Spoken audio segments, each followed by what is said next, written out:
यवतमाळ जिल्हा परिषद कर्मचारी क्रीडा मंडळातर्फे आयोजित सांस्कृतिक महोत्सव नुकताच पार पडला। यात जिल्ह्याच्या 16 पंचायत समित्यांमधील 3000 पेक्षा जास्त अधिकारी आणि कर्मचारी सहभागी झाले होते।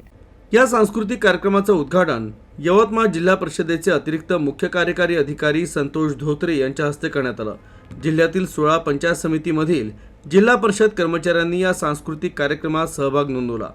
यावेळी कर्मचाऱ्यांनी वैविध्यपूर्ण नृत्य आविष्कारांचं सादरीकरण केलं।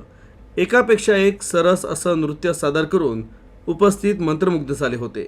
यामध्ये बंगाली नृत्य, आसामी नृत्य, ढेमसा नृत्य, आदिवासी नृत्य, सामूहिक तसंच बंजारा नृत्य, एकल नृत्य प्रकार, गझल, सिनेगीत, हास्य जत्रा अशा विविध प्रकारातून कार्यक्रमात रंगत आली।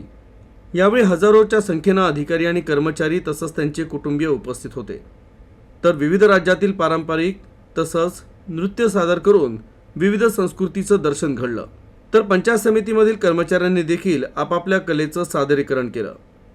जिल्हा परिषद कर्मचाऱ्यांसाठी वैविध्यपूर्ण सांस्कृतिक कार्यक्रम म्हणजे जिल्हा परिषद कर्मचाऱ्यांसाठी पर्वणी ठरला होता।